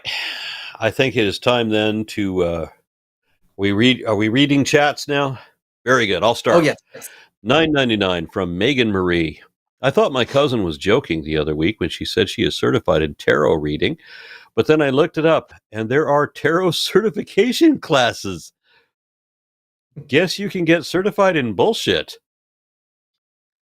My understanding is that actually, yeah, psychics kind of mark their territory in a certain way. So having a certification system that kind of limits who can be a real psychic or tarot reader, make sure that the competition level is just the right amount. $4.99 also coming from Megan Marie. Always love an Aron and Aron show. Have a great show tonight. Thank you. Thank you for being available to pop in like this, by the way. Scheduling difficulty, last minute substitution, apologies. So thank you for being able to fill in. So long as you guys are paying $10. $10 from KH Min Wen, and this, I think, is the guy we were talking about before. Thank you, Aron and Aron. Also, thanks, Stephanie, for your effort in screening my call under technical difficulty with the web call. Much appreciated. And we got $5 Australian, I presume, from Puggles. Can evolution show it's okay to be happy and gay? Not sure, but if you try it can. Oh, all right, Triassic can. Yeah. Okay. All right, that pun took a little bit of effort for me to get out there correctly. I apologize for butchering your well set up butt sex joke. $5 Australian from Puggles. Can evolution show the existence of dinosaurs? You bet Jurassic can. I wonder how many more geological periods we're going to go through, because after this, the audience is going to get stoned. Yep. All right, we got $5 from Secular Felonist. My theory about Eden is God was just some dude who found magic trees and didn't want people horning in on his action. And so, you shall surely die. It's as good an explanation not too far off. I mean, actually, in some ways, it's kind of the right explanation, because it's like, why is the tree special, needs to be protected? It's so that way the gods can still be special and higher up on the hierarchy. If the humans get to eat from the tree of knowledge, good and evil, and the tree of immortality, they're basically the same as us. We can't have that. Can't have any of that equality shit. One of the things that I think about primitive people and how they devised religion is, one, that a lot of these people think that, like, look at Paul, for example. He thought that dreams were literal communication. So whatever dreams you wake up and remember, those mean something. And now you get to interpret what the dreams symbolically mean. So there's just a whole, even if the dreams were a direct form of communication from a god, your interpretation of it already muddies everything of that. But then if you are just sample tasting which mushrooms are good and which ones are not, well, you're going to have a religious experience. You see what I'm saying? Yeah. And when you're burning weeds, the burning bush, for example, in an area where hemp is popular, there's another religious experience you're likely to have. $5 from secular felinist. Wait, I'm sorry. I'm jumping over. That was the previous $5 Australian from PhD Tony. Standing on the shoulders of giants was a cheap, mean-spirited insult aimed at Robert Hooke, who was conspicuously short. Newton was a dick. I've never heard this particular interpretation because my understanding was that Newton didn't even invent this phraseology, that he also was adapting it. But I will look into this more because I don't want to send additional insult to Robert Hooke, though I've heard he was also a bit of an asshole, but he also was a smart dude. And I mean, again, I'm not enough of a biologist, but I know this physicist provided an important word to the world of biology. He's the inventor of the word cell. Really? Okay. Because when he was looking, I think it was specifically at cork and looking at it under a microscope, it said, this looks like a bunch of cells that you would expect a monk to be in their cloister. So that's where that term comes from and how we've been living with it ever since. So Robert Hooke is responsible for that bit of phraseology. His work in springs is still very common because Hooke's law is one of those basic things you got to teach physics students. He wasn't a daft dude, but he was, from what I understand, a bit of a jerk. Gotcha. Is it my turn? Yes. Okay. I think so. $10 from Coy. Hi, guys. Love what you do. I'm an atheist, but was until last year a neo-Gnostic church, in a neo-Gnostic church with initiations similar to AMORC and OTO. Do you know any resources / places for folks like me? Stay awesome. I admit I don't know what either of these sets of initials mean. AMORC is basically the Rosicrucians, and OTO is the Order of the Temple of the East. Okay. OTO is basically an offshoot of some of the stuff that Aleister Crowley was doing. And OTO also was an inspiration to a young L. Ron Hubbard. Okay, then. I As have for to wonder about sources, this. Go ahead, sir. I'm sorry. So the podcast no longer has new episodes, but a good skeptical podcast I remember was called Oh No, Ross and Carey, where the two titular names, Ross and Carey, were basically doing gonzo journalism of going to these, usually far out sorts of places to like join these churches or religious groups or these tanning bed places or whatever it might be. And I think they went to an OTO temple for several services to report on what goes on there and a bit of their history. So I believe they did a couple episodes about OTO specifically. I don't remember them doing anything with the Rosicrucians one. That one's completely unfamiliar to me. But that's the only resource I can think of off the top of my head. RFR. Oh, recovering from religion. That's a fair point. Yes.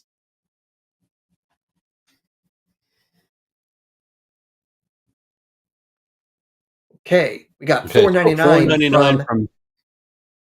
Oh, I think I'm reading Sorry, this go one. ahead. All right. So $4.99 from Hannah Hodgins. Hello, Aron and Aron. You guys are awesome. Sir Aron Ra, it is an honor to be able to write to you.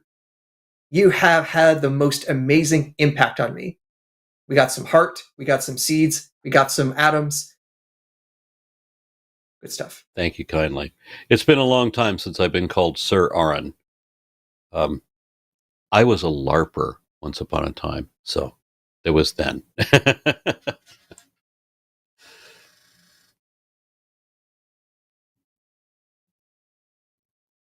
Aron? Oh, this one's you. It's me. I just read the last one. No, okay, I just said. $10 from ZM. If I don't understand an idea presented, it is a form of confirmation. Is it a form of confirmation bias to accept it? EX, the logic behind the infinite regress blows my mind, but others present it as logical. I don't know that that qualifies as confirmation bias, but if you don't understand an idea, you shouldn't accept it. It would be more at that point you'd be accepting it on authority rather than following the logic. And if the authority is valid or not is always going to be arguable. Infinite regresses, they could be pretty darn mind-boggling. Yeah. Next up. All right. We got 99 from Falcon Storm. Never play chess with a pigeon. The pigeon just knocks over all the pieces and struts around like it won. Thanks for the laughs, Jed. Aron, great as usual. Thank you kindly. $10 from Mr. Brokua 10. British Adair. Fancy a bit of honesty. How about a dance with reality? I'm banging and bleeding head against a bloody wall here. What a mash, bruv. Afraid to be ones with yourself, eh? I don't know what the last set of words at Bibaya. I don't know what that last line is. Yeah, my Cockney isn't good enough to follow fully. I apologize. Be better. Be better. Be better. Be better. Yeah, that's what the asterisk or the apostrophe means. Okay. Be better. Gotcha. Unfortunately, when I'm saying it, I sound more Boston when I do it. Be better. Come on, come down and have some chat about Boston Harbor.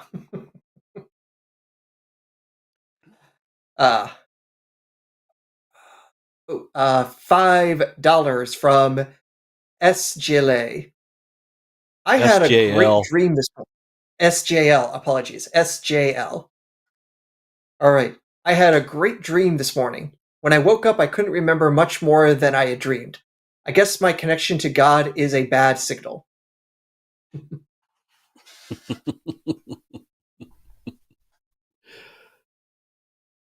$5 from One-Eyed Heathen.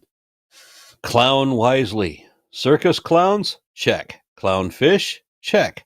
Donald Trump? Nope. Great show, guys. Keep up the good work. Thank you so much. $10 from Jay Anderson. Do you ever try to make a bad decision? Not since my 20s.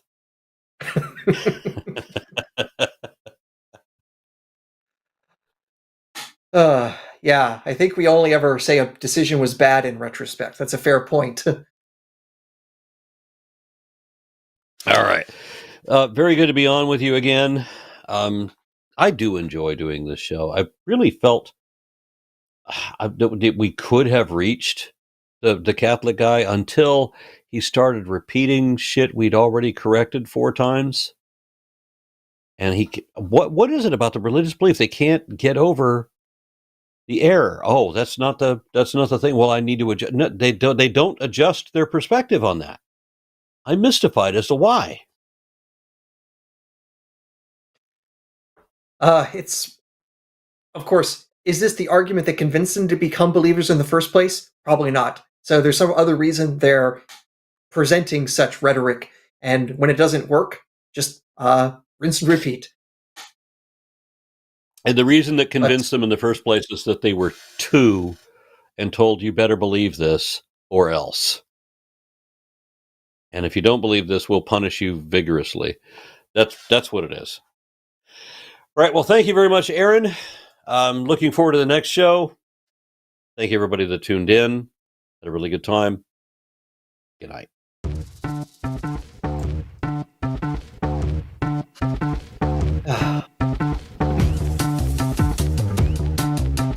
Thank you for the audience. Thank you to the patrons, crew, mods, screeners. You're the reason the show can keep going.